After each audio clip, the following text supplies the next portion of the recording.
नमस्कार, मी Ranjit sir. Math by Ranjit sir या यूट्यूब चॅनलवर आपलं सहर्ष स्वागत आहे. तर आज आपण जो की नेहमीप्रमाणे जो लेक्चर सिरीज राबवत आहे, संभाव्य प्रश्नांची सिरीज पोलीस भरतीकरिता, इवन बाकीचे एक्झामसुद्धा.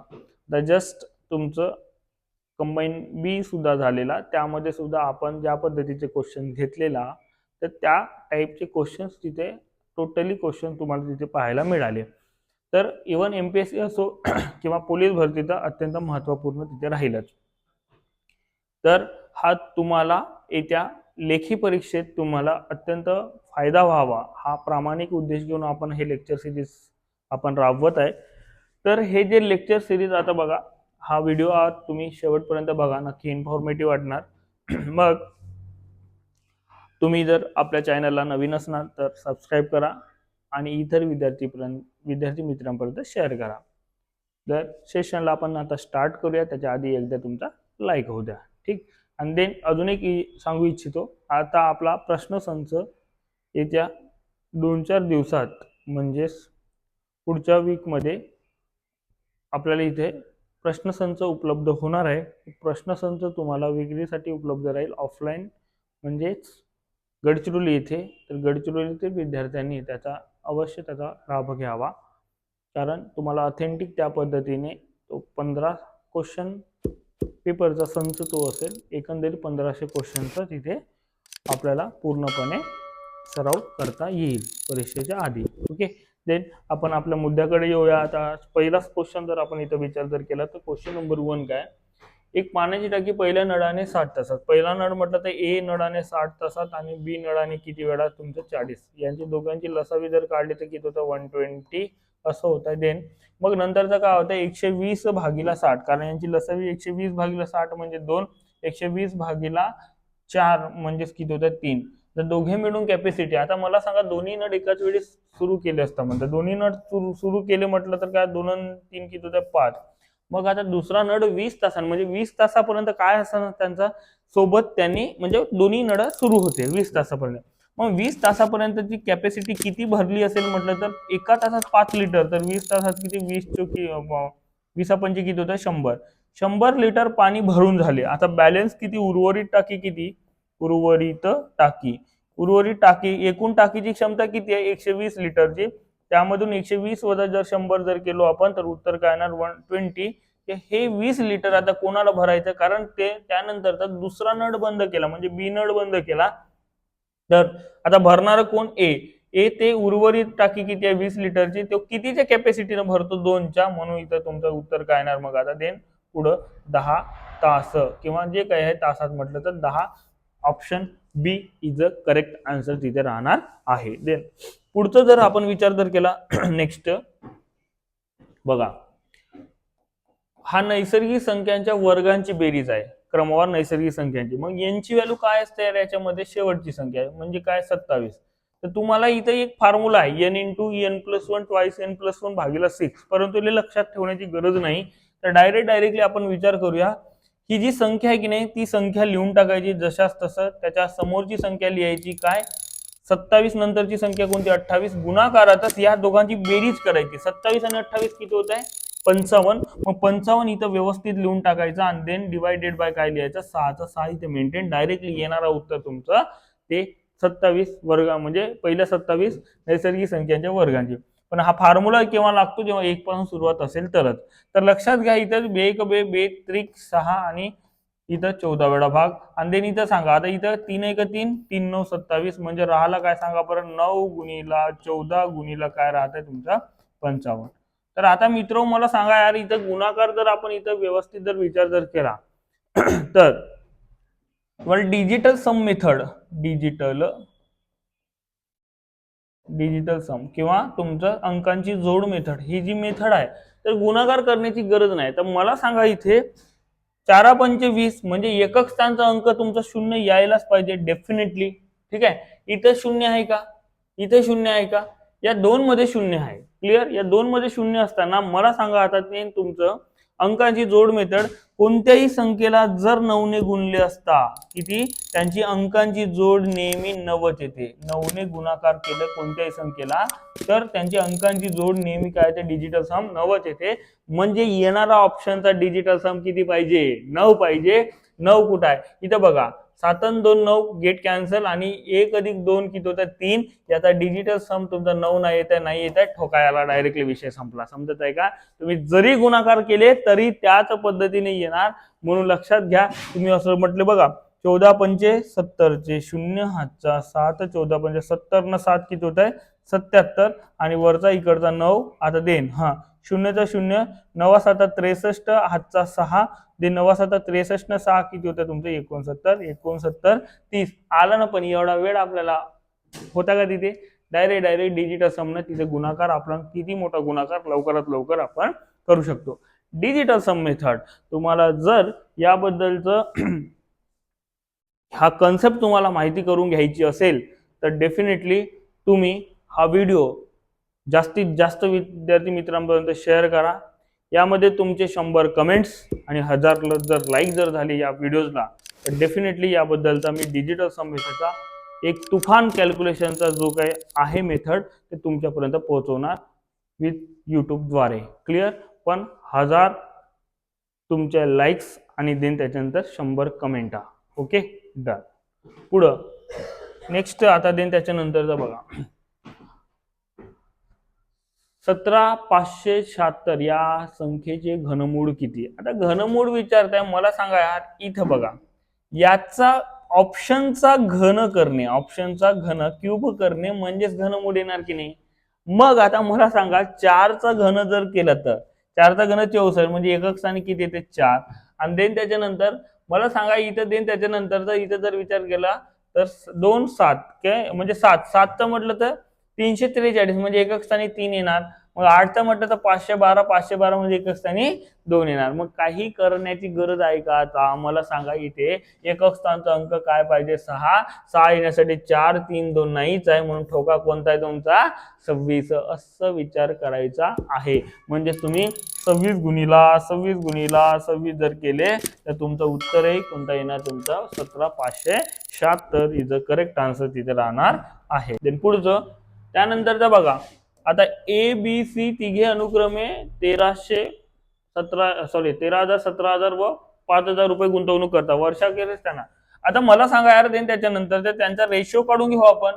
ए बी सी यांचा रेशो जर काढला तर 13,000 देन 17,000 देन 5,000 देन ओके 1 2 3 1 2 3 1 2 3 म्हणजे यांचा रेशो किती आला 13 17 आणि 5 आहे असं. देन पुढे जर आपण विचार केला किती 14,000 किती 14,000 एकूण नफा किती 14,000 कोणामध्ये वाटणी होणार तिघांमध्ये कोणाचा वाटा म्हणता बीचा वाटा. मग बीचा वाटा जर म्हटलं तर काय सांगा मग 14,000 भागीला काय होणार तुमचं 13 अधिक 17 अधिक 5 गुणीला काय होणार तुम्ही गुणीला कोणाचा म्हणताय बीचा वाटा किती आहे बीचा 17 ठीक आहे. देन 14,000 भागीला किती होत आहे तुमचं सांगा बरं हे. देन त्याच्यानंतरचं हे 30 आणि 5 किती होतं 35 म्हटलं 35चा जर भाग जर आपण जर इथं दिला 35चा भाग किती वेळा चालला 4 वेळा 35 चो किती होतं 140 म्हणजे साधा 17 गुणीला 4 400 गुणीला काय रे 17 म्हटलं 17 चो किती होत आहे 68 म्हणजे देन उत्तर काय होणार तुमचं 6,800 एवढा तिथे वाटा कोणाचा राहील बीचा तिथे राहणार आहे. देन पुढचं जर क्वेश्चन जर आपण विचार जर केलं नेक्स्ट क्वेश्चन बघा संदीपला मिळालेल्या गणित व इंग्रजी या दोन विषयाचे सरासरी गुण 69 आहे. इंग्रजी जेव्हा असं 2-2 येते की नाही तेव्हा डायरेक्टली बघा आता लक्षात घ्या कोणाचा गुण म्हणताय मिळालेले संदीपला गणितात. मग आता कोण कोण म्हटलं सांगा बरं सरासरी गुण 69 आहे कोण गणित व इंग्रजी गणित प्लस इंग्रजी गणित व इंग्रजी यांचा काय तुमचं 69 सरासरी म्हणताय बरं 69 लिहून ठेवायचं आपण. देन इंग्रजी व विज्ञान जर म्हटलं तर किती होत आहे तुमचं 72. देन त्याच्यानंतर नंतरचं काय विज्ञान आणि गणित विज्ञान आणि गणित यांचं काय 75. आता नेहमी लक्षात ठेवा यार, जर इक्वेशन नंबर 1, 2 अँड 3 मी सांगण्यासाठी तुम्हाला एवढं सांगावं लागत आहे, नाही तर डायरेक्टली लक्षात घ्या. मी बॅच मध्ये ज्यांना सांगितलंय तर डायरेक्टली उडवतात. कसं? आता डायरेक्टली बघा कशा पद्धतीने होणार. तर मला सांगा फक्त कोणाचे गुण विचारते तुम्हाला गणितात. मग गणित बरोबर काय होते सांगा. गणित जिथे जिथे आहे यांच्यामध्ये गणित कुठं कुठं आहे, पहिला मध्ये आहे आणि नंतर शेवटच्या त्या दोघांची बेरीज त्यांच्या सरासरी म्हणजे 69 अधिक काय करू 75 केला असं. मग जिथे गणित नाहीये ते वजा करणार. वजा कोणता मग तुमचा 72. अशा पद्धतीने करा. म्हणजेच लक्षात घ्या 69 अधिक प्लस करण्याच्या पहिले तिकडे 75 मायनस 72 म्हणजे 3. म्हणजे 69 अधिक 3 म्हटलं तर उत्तर काय आहे तुमचं 72. म्हणजे then option D is a correct answer तिथे राहणार आहे. समजत आहे का? मग या पद्धतीने तुम्हाला इथे ते जर इंग्रजीचा विचारला असतं तर काय केले असते, इंग्रजी इथं आहे म्हणजे 69 अधिक 72 वजा काय केले असते मग 75 डायरेक्टली उत्तर. आणि तिघांची बेरीज म्हटलं तर सरासरींची बेरीज. असं आहे भन्नाट. समजत आहे ना? म्हणून लक्षात घ्या. आता हा मेथड तुम्हाला आवडला असेल तर नक्की इतर विद्यार्थ्यांपर्यंत शेअर करा. लाईक करायला विसरू नका. पुढं हा सर्वात जास्त किंमत कोणती आहे. आता बघा एकंदरीत आता इतर विषय 9चा वर्ग किती, सॉरी 3चा वर्ग किती रे 9 गुणिला कोणत्याही संख्येचा पॉवर 0 असणे म्हणजे 1. देन त्याच्यानंतर इकडचं बघा 9चा इथे 2 इथे याचा आपण 9 गुणिला 1 म्हणजे 9. देन इथं काय होत आहे 9 अधिक काय रे 1 म्हणजे किती होत आहे 10. देन इकडे बघा 3चा वर्ग 9 मायनस 1 म्हटलं तर देन काय होत आहे 8. देन इथं काय होत आहे 9 भागीला काय होत आहे तुमचं 1 म्हणजेच काय होत आहे 9. मग मला सांगा सर्वात जास्त कोणती पदाची किंमत कोणती, म्हणजे इथं 10 मोठी आहे म्हणजे कोणती आहे, option B is a correct answer तिथे राहणार आहे. देन पुढं त्याच्यानंतरचा बघा आता हा इथे मला सांगा आता देन पुढचं इथे सुद्धा आपण डिजिटल सम जर वापरला, काय डिजिटल सम, तर किती झटक्यात उत्तर येते बघा. 9 9 9 9 इथं 9चाच मल्टिपल आहे म्हणजेच तुमचा येणारा जो काही उत्तर आहे त्यांच्या अंकांची जोड सुद्धा काय पाहिजे 9. कारण डिजिटल सम काय म्हणतो की कोणत्याही संख्येतून 9 वजा करा किंवा 9 बेरीज करा 9च उत्तर येणार. म्हणून आता बघा इथं 9 9 गेट कॅन्सल, इथं 3 येतं हा येणार नाही 3 डिजिटल सम. इथं 9 इथंही 9 गेट कॅन्सल, इथं किती होतं 3 हाही येणार नाही. इथं बघा 9 9 गेट इथं 2 येत आहे. आणि देन इथं बघा आता देन त्याच्यानंतरचा किती होत आहे 8 अधिक 1 9 आणि 7 अधिक 1 अधिक 1 म्हटलं तर 9 9 9 किती होतं 18 18 मध्ये तुमचा 9च्या मल्टिपल यांची दोघांची बेरीज म्हटलं तर किती 9. म्हणून डिजिटल सम द्वारे तुमचं उत्तर काय येते option D is a correct answer. कारण हे तिघांमध्ये तुमचा डिजिटल सम 9 नाही म्हणून. क्लिअर मग समजलं. तर आता तुम्ही करत बसा त्यांचा वजा बाकी काय होते आणि काय नाही, तर तुमचं उत्तर तेवढा येते की नाही पहा. डेफिनेटली तेवढाच उत्तर येणार, काही विचार करायची गोष्टच नाहीये. एका रकमेची वार्षिक 10% दराने 3 वर्षाचे चक्रवाढ व्याजाने होणारी रास किती होत्या म्हणजे 6,655 रुपये आहे. तर एक तर आपण याला ऑप्शन मेथडने विचार करू शकतो, नाही तर काय करणार 10% दराने 3 वर्षाचे म्हणजेच एकंदरीत तुमचा 10चा घन आहे. कोणाचा 10चा घन आहे हे रास निघणार. रास घन जर आपण काढलं तर तुमचं म्हणजे 10चा घन म्हटलं तर चक्रवाढ व्याजाने म्हणताय ना, म्हणजे तुमचं आता बघा इथं व्याजाने जर आपण विचार जर केला तर 110 भागीला 100 असं होणार. याचा तुमचं 3 वेळा असं होणार की नाही. म्हणजेच तुमचं काय होतं सांगा इथे जर आपण जर विचार जर केला तर 0 0 गेट कॅन्सल होणार म्हणजे 10 भागीला 11 भागीला किती होणार तुमचं 10. याचा घन म्हणजे 11चा घन किती 13 31 आणि भागीला किती रे तुमचं 1000.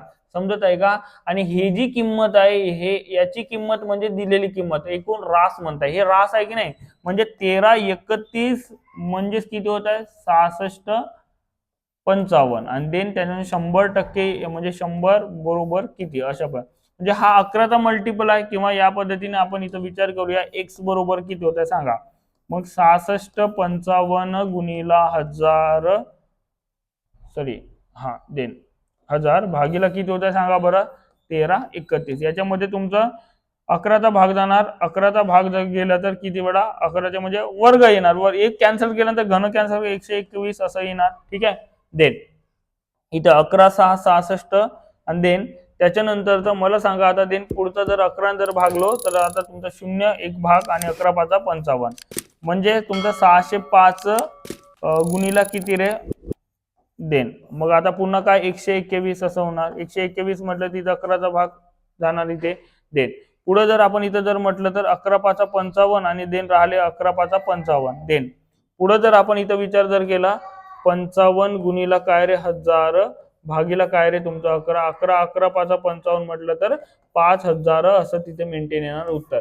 परंतु आता एवढं करण्यापेक्षा तुम्ही बाय ऑप्शन मेथडने जरी गेले असते, बाय ऑप्शन मेथड तर तुमचे 5000चे किती टक्के काढले असते तुमचे डायरेक्टली 3 वर्षाचं म्हणताय म्हणजे 110 भागीला 100 गुणीला 110 भागीला 100 आणि गुणीला 110 भागीला 100 असंही जरी केले असते तर देन त्याच्यानंतर 1 2 1 2 गेट कॅन्सल 1 2 1 2 ठीक आहे 1 2 1 2 गेट कॅन्सल म्हणजेच काय 5 गुणीला काय 13 31 किती 13 31 अशा पद्धतीने 11चा घन 13 31 ना मग गुणाकार केले असते तुमचा 6 5 काय आलं असतं तुमचं 5 6 6 5 5 असं तुमचं आन्सर येते.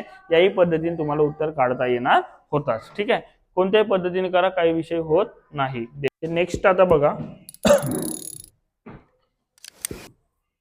1001 पेन व 910 पेन्सिल अशा रीतीने वाटायचे आहेत की प्रत्येक मुलाला समान संख्येमध्ये पेन व समान संख्येमध्ये पेन्सिल मिळतील तर जास्तीत जास्त विद्यार्थी संख्या किती असेल. असं जर असेल तर बघा आता एक प्रकारची समान या पद्धतीने म्हणताय तर तुम्हाला मसावी काढावी लागेल. काय काढावी लागेल मसावी. तर मला सांगा 1001 असं जर विचार जर केला 1001 आणि तुमचं 91 म्हणजे 0 910. आता या दोघांमध्ये समान संख्येने म्हटलं तर भाग जाणे आवश्यक आहे. जर तुम्ही इथं जर 910 ने भागले तर इथे भाग जात नाही इथे जाते. 1001 ने भागले तर इथं भाग जाणार इथे भाग जाणार नाही. 191 ने भागलं कुठं 91चा विचार करून पाहूया. 91 ने तुमच्या 910 मध्ये डेफिनेटली भाग जाणार काही विषय नाहीच. आणि राहिला विषय कोणाचा आता 1001चा 1001चा जर म्हटलं तर 91 न जर भागलं तर 91 1 91 राहिले 9 पुन्हा 91 राहिले हा म्हणजे पूर्ण भाग जात आहे 11 वेळा. म्हणजे ऑप्शन कोणता येणार option D is a correct answer तिथे राहणार. डायरेक्टली तिथे होता म्हणून तुम्ही लक्षात घेणे आवश्यक आहे. फक्त भागाकार होता काही विषय वेगळा नाही. दोन संख्यांचे गुणोत्तर 2:3 आहे. जर पहिल्या संख्येतून 2 वजा केले व दुसऱ्या संख्येत 2 मिळवले तर त्यांची गुणोत्तर या टाईपचे बरेचसे क्वेश्चन बघितलं. मला सांगा आता दोन संख्यांची बेरीज किती आहे. बेरीज म्हटलं तर दोन संख्यांच्या गुणोत्तरांची बेरीज किती 2 आणि 3 किती तर 5. 5 ने भाग इथं जात आहे का इथं जात आहे की इथे जात आहे नाही इथं जात आहे ठोकळ. झाला विषय कंप्लीट. समजत आहे का. तुम्ही आता मेथडनं सोडवा आणि कमेंट मध्ये पुन्हा टाका काय विषय आहे तर. ठीक आहे. त्या अंकांची बेरीज त्या पद्धतीने तुमचं आहे. तर आपण ते बॅच मध्ये व्यवस्थितरित्या सांगतच असतो. तोच आपण फंडा इथं अप्लाय केलेला आहे. बघा ए हा बी च्या दुप्पट कार्यक्षम आहे आणि बी हा सी च्या दुप्पट कार्यक्षम आहे. जर ए एकटा एक काम 10 दिवसात करतो म्हणजे हा डबल म्हणजे दुप्पट वेगाने काम करतो. ए जर 10 दिवसात काम करत असेल ए त्याच्या दुप्पट काम कोणाला लागतील बी ला. कारण तो कार्यक्षमता कोणाची जास्त आहे ए ची. म्हणून 2 गुणिले म्हणजे बी बरोबर काय होणार मग 2 गुणिला 10 होणार. म्हणजे 2 गुणिले 10 म्हणजे किती 20. आणि देन त्याच्यानंतर जर आपण इथं म्हटलं सी चा म्हटलं तर सी बी हा सी च्या दुप्पट काम म्हणजे हा जर त्याचे डबल काम डबल दिवस कोणाला लागणार म्हणजे 20 गुणिला 2 कोणाला लागणार सी ला म्हणजे काय सी चं 40 दिवस. असं या पद्धतीने आपल्याला विचार करायचा होता. हे दुप्पट वगैरे कार्यक्षमता आपल्याला विचार करायचा. यांची लसावी किती होते सांगा बरं आता 40 येण्यासाठी देन त्याच्यानंतरचा बघा 4 किती 2 देन त्याच्यानंतरचा 1 अशा पद्धतीने आहे. तर मला सांगा टोटल तिघे मिळून म्हटलं तर 7. मग 7 ची आता किती 40 डिवायडेड टोटल काम किती आहे 40 डिवायडेड बाय 7. मग 7 5 35 राहिले किती तुमचे 5 डिवायडेड बाय किती 7. अशा 5.5/7 एवढ्या दिवसात कंप्लीट करेल. म्हणजेच option D is a correct answer तिथे राहणार आहेच. देन पुढं तर आता बघा हा क्वेश्चन. तर हा क्वेश्चन तुम्हाला त्याच पद्धतीने आता बघा याला कसं करायचं. तर मी एक वाय तिकडे गुणाकार, आता मी एक्स डिवायडेड बाय वाय घेतला आणि इकडे काय घेतलं 2 काही फरक पडतो का? अजिबात नाही, तिकडचा गुणाकार इकडे. मग झेड बाय एक्स आणि देन पुढे इकडे काय होणार 5/4. मग आता देन व्हॅल्यू सांगा, एक्स ची व्हॅल्यू 2, वाय ची व्हॅल्यू 3, झेड ची व्हॅल्यू 5, एक्स ची व्हॅल्यू 4. मग कोणता घटक डबल आहे? एक्स, तो मध्ये घ्यायचा आणि इकडे वाय आणि इकडे काय तुमचं झेड आहे असं. देन तर वाय ची किंमत किती आहे यार? तुमची वाय ची किंमत तुमची 3 आणि एक्स ची किंमत किती आहे 2.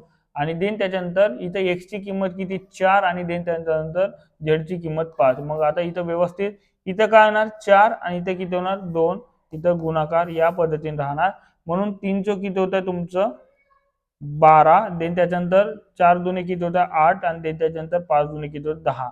या पद्धतीने तुम्हाला असं मांडणे, कारण इथं थोडं ट्रिकी होता की तिथे आपल्याला इथं एक साहेब मध्ये घ्यावा लागतो. मध्ये का? कारण 2 वेळा त्याचा देऊन आहे, तर यांचा रेशिओ जर काढलं तर सांगा, इथं 2चा भाग जर दिलं तर काय होत आहे तुमचा किती वेळा भाग जाणार?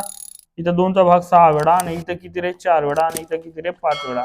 परंतु 6 4 5 असा आहे का? 6 4 5 आहे, पण तो बरोबर आहे का? नाही आहे. तर लक्षात घ्या, शेवटी काय विचारताय? X Y Z. काय विचारताय? X Y Z. म्हणून तुमची एक्स ची किंमत काय? मधला 4, नंतर वाय 6, झेड तुमचं 5. म्हणून तुमचं 4 6 5 असं उत्तर यायला पाहिजे. म्हणून ऑप्शन कोणता? Option A is a correct answer. नाहीतर दिसला डी ऑप्शन, बाकी सर्व ब्लर मारते. बरं समजत आहे का? हा, जे उत्तर आलं तेच आपल्याला हायलाइट होतं, असं झूम आउट होते. समजत आहे? म्हणून लक्षात घ्यायचा कोण ए एक्स वाय झेड. म्हणून एक्स वाय झेड चे 4 6 5 असं उत्तर राहणार आहे. देन बघा, हा एक महत्वाचा क्वेश्चन आहे. तर याच्यामध्ये वेगळं काही नाही, फक्त थोडी विचार करण्याची शक्ती व्यवस्थित पाहिजे. बघा 0.6 0.6 0.57 57 0.7 तेच घटक आहेत. फक्त इथं 2 अंक आहे, इथं 3 अंक आहे, इथं 2, इथं 3, इथं 3, इथं 4, इथं 1, तर इथं 2 अशा पद्धतीने आहे. मग आता इथं जर मला सांगा एक एक जर कॉमन जर काढलो आपण, काय कॉमन कशा पद्धतीने? बघा 0.06 चा वर्ग प्लस 0.057 चा वर्ग प्लस 0.7 चा वर्ग होते असं. या पद्धतीने जर आपण इथे विचार जर केला तर पुढचा बघा आता मग मी प्रत्येक याच्यामधून जर असं लिहिलो तर काय फरक पडतंय का? बघा मी असा विचार जर केला की 0.06 इंटू 0.1 चा वर्ग, क्लिअर, या पद्धतीने प्लस, ठीक आहे. देन आता इथे सुद्धा मला सांगा 0.057 वरती जे आहे ते लिहून टाकायचं आणि गुणिला 0.1 जर केला, कारण यांचा दोघांचा गुणाकार तेवढाच येते, आपण काही वेगळा करत नाहीये. प्लस काय होणार तुमचं? देन त्याच्यानंतरचं बघा 0. काय होणार तुमचं 7 इंटू काय होणार 0.1 चा वर्ग. या पद्धतीने तुम्हाला मेंटेन होत आहे. म्हणून आता मला सांगा इथे 0.1 0.1 0.1 तिघांमध्ये आहे 0.1 चा वर्ग तुम्हाला बाहेर काढायचा आहे. म्हणून तुमचं उत्तर काय होणार बघा आता 0.06 चा वर्ग प्लस 0.057 चा वर्ग प्लस 0.7 चा वर्ग आणि देन डिवायडेड बाय हे तुमचा एक घट आहे. देन 0.1 0.1 0.1 मी 0.1 चा वर्ग जर इथं काढलो बाहेर तर देन त्याच्यानंतर इथं काय राहणार 0.06 चा वर्ग अधिक तुमचा 0.057 चा वर्ग अधिक तुमचा 0.7 चा वर्ग अशा पद्धतीने. मग हा जो डिजिट हे जे अंक पूर्ण गट आहे हे सर्व सारखे आहे, म्हणजे गेट काय होणार रे तुमचं कॅन्सर. म्हणजेच राहणार काय सांगा 1 डिवायडेड बाय 0.1 चा वर्ग. 0.1 चा वर्ग म्हटलं तर 1 डिवायडेड बाय 0.01. मग आता दोन डिजिट काढण्यासाठी वरती 2 शून्य सेटलमेंट होणार. 1.00 डिवायडेड बाय 0.01. मग आता पॉइंटला उडवलं तर काय होतं इकडे 100 असं तुमचं उत्तर यायला पाहिजे. म्हणून option C is a correct answer. थोडं ट्रिकी, पण एकदा का समजून घेतलं थोडं तर डेफिनेटली उत्तरापर्यंत लवकरात लवकर जाता येईल. Okay, done, clear. मग पुढचं एक फळ विक्रेता 10 रुपयाला 5 या दराने 10 रुपयाला 5 दराने संत्री खरेदी घेतो. 10 रुपयाला 5. ओके, देन रुपीज आणि क्वांटिटी संत्रे, ठीक आहे. 15 रुपयाला 6 संत्री विक्री करतो, तर त्याला शेकडा. आता तुम्ही एकतर तुम्ही रुपीज ते समान करून घ्या. जर मला सांगा याला जर आता इथं एकंदरीत लसावी काढणे आहे. जर इथं मला सांगा, आता इथं जर मी याला लसावी किती होतं यांची 15 आणि 10ची 30, 30 येण्यासाठी याला किती गुणावं लागेल 3 ने, याला किती गुणावं लागेल 2. इकडे जेवढ्यानं गुणतो इकडे सुद्धा तेवढ्यानं गुणावं लागेल, इकडे सुद्धा तेवढ्यानेच गुणावं लागेल, या पद्धतीने. म्हणजेच काय होत आहे 30 रुपयाचे काय होत आहे तुमचं 15, 30 रुपयाचे किती 15 आणि 30 रुपयाचे काय होत आहे तुमचं 12. मग आता मित्र मला सांगा यार देन त्यानंतरचं बघा. आता 30 रुपयाला 6 संत्री विक्री आणि नफा कशावर कमवते तो विक्री केल्यामुळे, म्हणून यांच्यातला फरक 15 वजा किती होत आहे तुमचं 12 डिवायडेड बाय किती होणार तुमचं 12. कारण नफा कशावर कमवत आहे तो विक्री किमतीवर कमवत आहे, गुणीला काय टक्केवारी काढायचं 100 या पद्धतीने. म्हणून 3/12 गुणीला काय होत आहे 100%. म्हणजेच इथे किती वेळा भाग चालला 4 वेळा, 4 वेळा म्हटलं तर 25% असं तुमचं तिथे उत्तर येणार आहे. कारण 100/4 म्हणजे 25%, म्हणून उत्तर कोणतं येणार B option is a correct answer. तिथे क्वांटिटी तुम्हाला समान करून घ्यायची आहे, बाकी काही करायची गरज आहे नाही. ठीक, देन पुढं दोन संख्यांचा मसावी आणि लसावी अनुक्रमे 17 आणि 255 आहे, तर तसेच त्यातील एक संख्या 85 असेल तर दुसरी संख्या काय, अशा पद्धतीने तुम्हाला प्रश्न जर विचारला तर बघा आता. मग आता याच्यासाठी एक फॉर्म्युला काय, दोन संख्यांचा गुणाकार बरोबर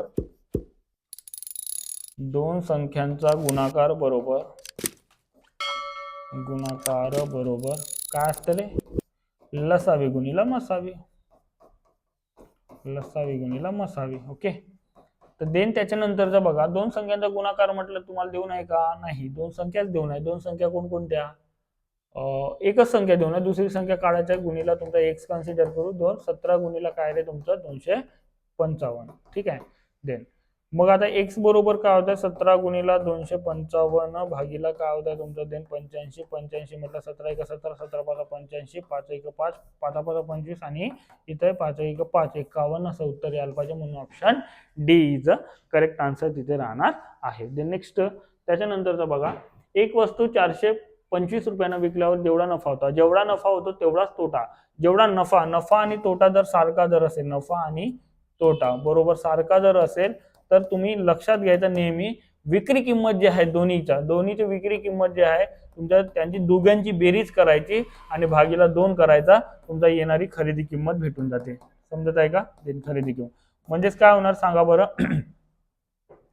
55 म्हणजे देन त्याच्यानंतर इथे 80 म्हणजे 780 या पद्धतीने त्यांची बेरीज डिवायडेड बाय 2 म्हटलं 78 अर्धे किती होते 39 म्हणजे किती होत आहे 390 या पद्धतीने याचा उत्तर तिथे मेंटेन होणार आहे. Clear, okay. दे नेक्स्ट पुढचं बघा, एका आयताची लांबी 4x + 3 सेंटीमीटर व रुंदी 3x - 2 सेंटीमीटर असून त्यांची परिमिती 72 सेंटीमीटर आहे, तर त्या आयताचे क्षेत्रफळ बरोबर आयताचे क्षेत्रफळ म्हणजे रेक्टँगल काय असते लांबी गुणीला रुंदी असते, लांबी गुणीला रुंदी. पण मला सांगा पहिल्यांदा तुम्हाला परिमिती देऊन आहे, काय देऊन आहे परिमिती. परिमिती म्हटलं तर काय असते सांगा परिमिती, यावरून तुम्हाला एक्सट्री बाजू तर काढावं लागेल. परिमिती म्हटलं 2 गुणीला लांबी प्लस रुंदी असं लेंथ प्लस ब्रेथ असं या पद्धतीने. मग 2 गुणीला म्हटलं तर सांगा 2 परिमिती किती देऊन आहे तुम्हाला 72 आणि 2 गुणीला काय असते सांगा एक किती 4x + 3 आणि देन त्याच्यानंतर प्लस काय रे सांगा बरं 3x - 2 अशा पद्धतीने 2 आहे.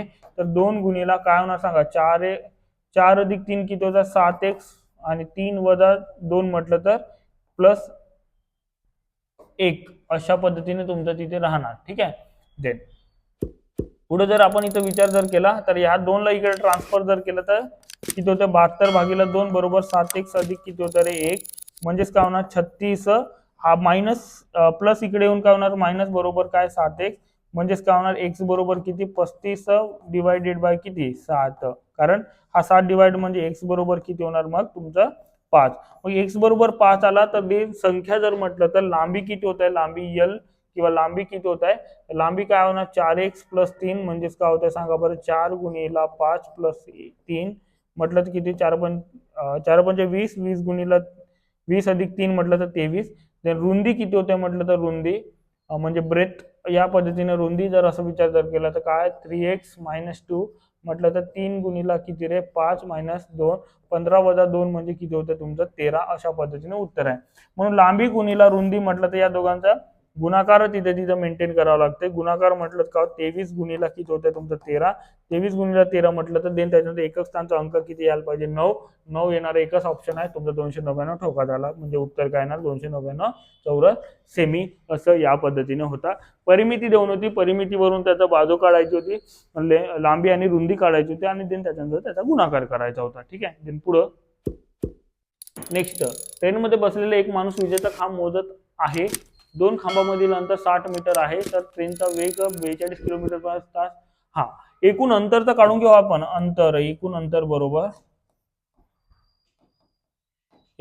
बरोबर वेग गुणिला वेळ म्हटलं तर 42 आणि 42 किलोमीटर पर आवर 5 तासात. म्हणजे एकूण किती होत आहे 0. देन त्याच्यानंतरचा 20 अधिक 1 किती होत आहे 21. 210 किलोमीटर होत आहे. मग 210 किलोमीटर होत आहे. तर मित्र मला सांगा देन त्याच्यानंतरचा मग खांब, कारण इथं बघा 1 2 3 एक अंतर जर म्हटलं तर दोनच अंतर आहे 1 आणि 2, परंतु खांब किती आहे 1 2 3 1 प्लस तुम्हाला करावं लागेल. समजा त्या खांब जर म्हटलं तर किती खांब मोजणं म्हटलं तर येणारं उत्तर आहे. आता टोटल तुम्हाला त्या डिस्टन्स त्यामधलं अंतर कितीच आहे बघा. आता पूर्ण एकूण अंतर किती आहे 210 किलोमीटर आहे. किलोमीटरचं तुम्हाला कशामध्ये करावं लागेल मीटरमध्ये, म्हणजे 1000 न गुणावं लागेल मीटर आणि देन डिवायडेड बाय किती, मग 2 याच्यामधलं अंतर किती आहे 60 मीटरचा. कितीचा ते डिवायडेशन करा, कारण 2 याच्यामधलं आहे. तुम्ही तसं करताना गुणाकार करता. हा आता बघा इथे देन त्याच्यानंतरचा जर आपण इथे विचार जर केला, इथे जर आपण 0 गेट कॅन्सल केला आणि देन त्याच्यानंतर 6चा भाग जाणार. 6चा किती वेळा साइन त्रिक 18 देन राहिले 3 6 पंचे 30 म्हणजे तुमचं 35 गुणिला काय राहिला इकडे 100. हा पण +1 करावं लागेल. का +1? कारण 3 खांब मिळून तुमचं 2 तिथं अंतर भेटते. म्हणून तेव्हा जेव्हा खांब मोजायचे असतात तेव्हा आपण अंतर मोजायचे असतात तेव्हा 1 मायनस करतो आणि खांब मोजायचे असते तेव्हा 1 प्लस करावं लागेल. म्हणून तुमचं इथं +1 म्हणजेच काय होणार 3500 +1 म्हटलं तर 3501 असं उत्तर येणार आहे. म्हणजेच तुमचं उत्तर कोणतं option B is correct answer तिथे राहणार आहेच. ओके. देन पुढचं, हा जो क्वेश्चन आहे तुम्हाला डायरेक्टली आता उत्तर येणार. या पद्धतीचा जरा विचार करा, इथल्या इथंच विचार करून ठेवा. म्हणजे वरती जर आपण इथं विचार जर -4 आणि -2 म्हटलं तर किती होतं -6 गुणिला 1 अधिक 3 म्हटलं 4 भागीला देन -3 आणि -6 -3 आणि -3 म्हटलं तर -6 असं होणार. देन वरचं कम्प्लीट. देन खाली बघा -3 आणि -4 होणार भागीला देन -4 आणि -8 होणार. तर आता मला सांगा यार देन त्याच्यानंतर इथं -4 गुणिला 4 भागीला किती होणार -6 देन डिवायडेड बाय -4 भागीला काय होणार -4 minus minus get cancel. Then त्याच्यानंतर 6 1 6 मायनस मायनस गेट कॅन्सल म्हणजे काय होणार 4 भागीला 8 असं होणार. 8 वरती जाणार म्हणजेच काय होणार 4 गुणिला 8 भागीला 4 म्हणजे 4 1 4 म्हणजे उत्तर फायनल किती 8. म्हणजे option C is a correct answer. थोडं व्यवस्थित जर विचार जर केले तर डेफिनेटली उत्तरापर्यंत आपल्याला जाता येत होता. देन 3 मित्र एबीसी एका वर्तुळाकृती मैदानाभोवती धावून एक फेरा अनुक्रमे 12 18 20 सेकंदात पूर्ण करतात. तर किती मिनिटानंतर ते तिघं प्रारंभ बिंदू भेटतील अशा पद्धतीचा आहे. तर तुम्हाला एक प्रकारची काय काढावं लागेल लसावी, LCM लसावी. मग लसावी जर काढलं तर लसावी कोणाची काढणार सांगा बरं. 12 18 20 यांची जर लसावी जर आपण जर काढलो लसावी काय होत आहे बघा. आता पुढं लसावी काय होते सांगा बरं. इथे 6 ने जर आपण नाही तर डायरेक्टली पहिले 2चा भाग देऊन देऊ. 2चा भाग जर दिला तर किती वेळा झाला देन 6 इथं 9 आणि इथं किती रे 10. पुन्हा इथं मला सांगा देन त्याच्यानंतरचा मॅक्सिमम कोणाने 3 न भाग देऊन देऊ. इथं 2 इथं 3 इथं किती रे 10चे 10. देन पुढचं इथं जर पुन्हा 2चा भाग जर दिला तर किती 1 3 5 म्हणजेच काय तर समूळ संख्या आला म्हणजे 2 गुणिला 3 गुणिला 2 गुणिला 3 गुणिला 5. मग काय होतंय सांगा 3 दुने 6 6 दुने 12 12 गुणिला हे 15 म्हटलं तर किती 12 गुणिला 15 म्हटलं तर 180 सेकंद. 180 सेकंद म्हणजे किती मिनिटानंतर ते 180 सेकंद म्हणजे याला मिनिट जर मध्ये कन्वर्जन जर केला मिनिट 180 भागीला किती होणार तुमचा 60. 60 मिनिटाचं 1 मिनिट म्हणजे गेट कॅन्सल. 3 मिनिटानंतर किती मिनिटानंतर 3 मिनिटांनंतर म्हणून option D is the correct answer तिथे राहणार आहे. ओके देन नेक्स्ट त्यानंतरचा बघा 621 575 आणि 291 हे असं सर्व संख्या वर दिलेल्या संख्येमध्ये 3 ने भाग जाणाऱ्या संख्यांचा चढता क्रम लावल्यास 3 ने आता कुठं कुठं भाग जाते ते पहिल्यांदा समजून घेऊ ना. 3 ची कसोटी काय म्हणते अंकाच्या बेरजेला तर 3 ने निश्चित भाग 6 आणि 2 आणि 1 म्हणजे इथं 6 2 3 यांच्यामध्ये जाणार म्हणजे 6 1 लिहून घेऊ आपण. देन पुढे चढता क्रम उतरता नंतर विचार करू 7 5 12 12 आणि 5 हे इथं भाग जात नाही गेला. देन त्याच्यानंतरचा जर विचार जर केला तर काय होणार इथे बघा 9 आणि 3 म्हणजे इथं जाणार 291 मध्ये. देन त्याच्यानंतर 9 9 इथं जाणार पण इथे जात नाही म्हणून गेला. आता 8 5 13 इथे जाणार नाही. ठीक आहे. देन इथं 8 4 12 आणि 3 म्हणजे 384 मध्ये जाणार. देन त्याच्यानंतर 8 आणि 1 9 9 इथे जाणार 186 मध्ये सुद्धा जाणार. इथे 4 आणि 1 5 5 आणि 5 10 म्हणजे जाणार नाही. देन त्याच्यानंतर 3 7 10 10 इथं 12 जाणार. म्हणजे आता चढता क्रम जर लावला असता पहिला नंबरचा कोण येणार सांगा बरं. सर्वात लहान कोण आहे 186. दुसरा कोण आहे दुसरा तुमचं काय 291 आणि तिसरा कोण आहे तुमचं 372 आणि चौथं तुमचं 384 आणि पाचवा तुमचा 600. मग आता मध्यंतरी कोण आता क्वेश्चन बघा कशा पद्धतीने विचारलाय. या पद्धतीचे क्वेश्चन तुम्हाला विचारलं म्हणजे 3चीच कसोटी विचारले पण चढता क्रम म्हणताय. चढता क्रम म्हटलं तर कोण येणार तुमचं 372 म्हणून option C is a correct answer तिथे राहणार. म्हणून या पद्धतीने त्याचं उत्तर तिथे मेंटेन होणे आहे. ठीक आहे. देन मग आता पुढचं जर आपण क्वेश्चन जर बघितलं तर एक 360 मीटर लांबीची ट्रेन जी ताशी 45 किलोमीटर वेगाने जात आहे ती एका व्यक्ती जो त्या ट्रेनच्या जाण्याच्या दिशेने 9 किलोमीटर पर आवर वेगाने जात त्या व्यक्तीस ट्रेन किती वेळात ओलांडेल. मग डिश टीव्ही ठीक आहे. तर आता मला सांगा काय काढायचं वेट टी काढायचं. टी काढायचं तर डी बाय व्ही एकच दिशा आहे तर त्यांची वेगांची वजाबाकी होणार. टी बरोबर एकूण अंतर किती आहे 360. देन वेग कोणते एक 45 आणि दुसरा कोणता एकाच दिशेने जात आहे म्हणून त्यांची काय होणार वजाबाकी. मग आता देन किलोमीटर पर आवर आणि ते मीटर मध्ये आहे. दोन्ही युनिट सारखे नाही म्हणून 360. देन इथं 45 वजा 9 म्हणजे किती होतात 36. 36 गुणीला काय होणार 5/18 होणार असं कारण 5/18 पण 36 एक 36 इथं जाणार 18 वरती जाणार म्हणजे 10 गुणीला किती रे 18 भागीला किती रे 5. मग आता मला सांगा 5 1 5 5 दुने 10 18 दुने किती होत आहे 36 म्हणून तुमचं उत्तर काय ना 36 सेकंदात ते ओलांडेल म्हणून option A is a correct answer तिथे राहणार आहे. देन नेक्स्ट आता बघा हा जो क्वेश्चन आहे तुमचा हा सरळ व्याजचा क्वेश्चन आपल्याला इथं म्हणता येईल. म्हणून आता सरळ व्याज I is equal to PRN upon 100 म्हटलं ते काय होते मुद्दल दर गुणीला काळ भागीला 100. मग सरळ व्याज मुदतीचे सरळ व्याज IS काळाचा पी किती आहे 15,000 आणि देन गुणीला किती मुद्दलाचे 8% दराने किती 4.5 वर्षात भागीला किती होत आहे तुमचं 100. ठीक आहे. तर आता एक पॉईंट उडवलं तर एक शून्य खाली येणार म्हणजे एक 15,000 आपण लिहून घेऊया गुणीला किती 8 गुणीला 45 लिहूया आणि देन त्याच्यानंतर एक शून्य वाढवून टाकू इथं 1000 1 2 3 1 2 3 गेट कॅन्सल म्हणजेच काय होतं बघा.